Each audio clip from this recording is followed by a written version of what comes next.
I'm going to present you with a scenario, and I would like to hear your guys' reaction and thoughts to it. My vision is stable, and I primarily use magnification, screen magnification, like this. And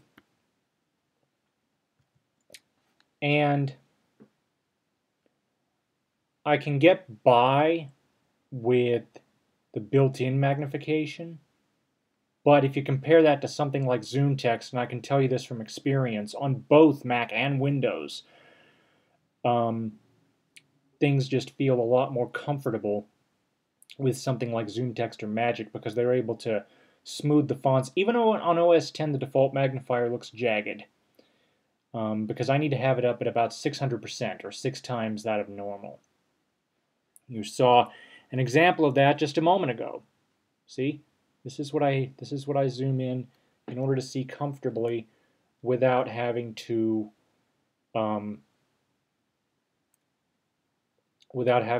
in or do it. Because if I take this off, you probably noticed my voice change. Well, right now I am right in front of the camera, and I do apologize for that ding. I was getting a notification. So doing that for a long time can cause issues basically with my posture. My back feels a little irritated. But my vision is stable enough to where I can effectively use the magnification software. That being said, you have to look at a number of factors. We're talking about a 13-inch screen, and hopefully I've got this on my birthday wish list this year for a new iMac. I'll be getting an even bigger screen, a 21.5-inch screen. So that's plenty big, and it won't be a problem to effectively use the magnification software. If, however, I'm out and about, because I have glare sensitivity, I wear sunglasses without exception every time we go out if it's sunny. As a result, I get these rainbow effects, as it were, in my glasses, which make it very hard to see the iPhone screen. So I use VoiceOver. And to make things easier on myself, and just for the heck of it, because I enjoy it, I type in Braille using the on-screen Braille keyboard. And it's not without its faults. And I think I've been debating this now for the past month since I've been using it. I think I figured out what the problem is. First of all, even though my fingers may be in the right pattern, the virtual keys don't register it, and I think the reason for that is because I've got a glass screen protector over the top of the touch screen, and I'm wondering if maybe the pressure from my fingers on the glass protector isn't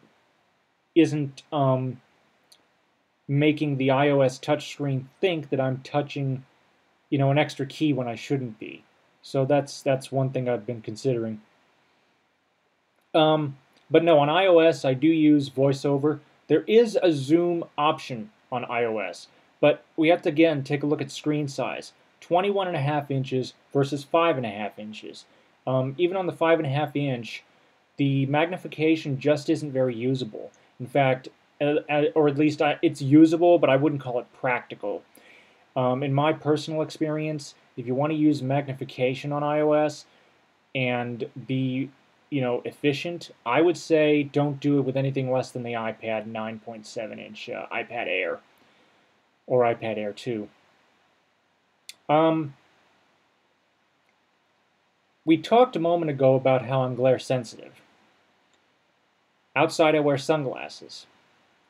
Inside, I've gotten to the point where I don't use my desk lamp much anymore.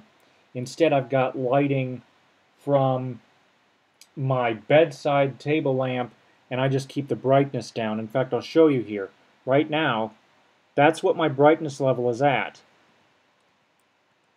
It's at level 1. And this is perfectly comfortable. Usually, if it's a sunny day, I'll have it maybe up to about here, but I never have it higher than 50%, and that's in cases where I'm like out, say in a classroom full of fluorescent lights. But traditionally, I usually have it down to about 1 or 2 notches on the brightness level. So like I said, I do have major glare sensitivity, so much so that when I have my retinal examinations, it takes a while for us to get those done because it's like looking straight into the sun without... You remember when Galileo did that with his telescope? He looked straight into the sun through his telescope to observe the sun for scientific research. Well, that is exactly what getting a retinal examination is like for me. It's like what Galileo did, and it's not pleasant. Usually after I have those examinations, I have a headache for the rest of the day. My computer use habits are such that I use my iPhone all the time to get information, to communicate with friends, and I'm on it quite a bit during the day. I usually alternate between voiceover and bringing the phone close to my face. So all these conditions in mind,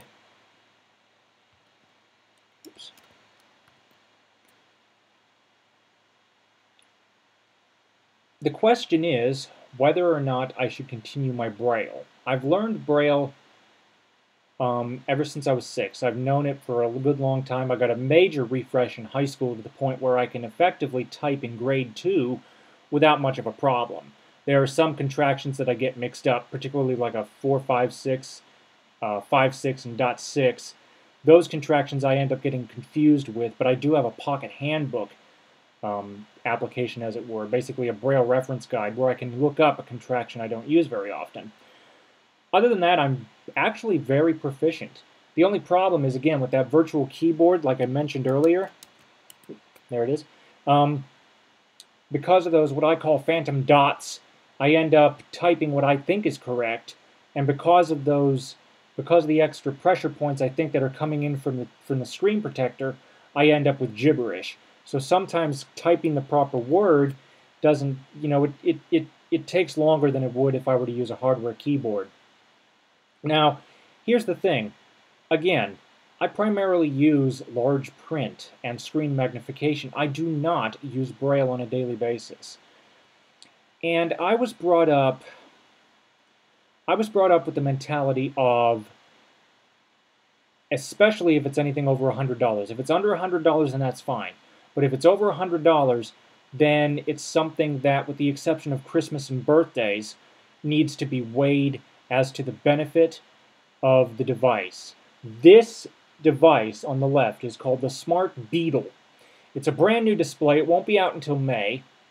What's really cool about this is that it's got 24-hour battery life, and it's got the ability to hook up to 5 devices simultaneously.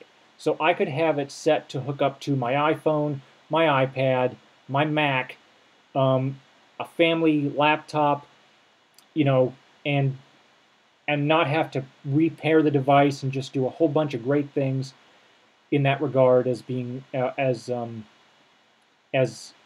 it efficiently. Now, how much does this cost?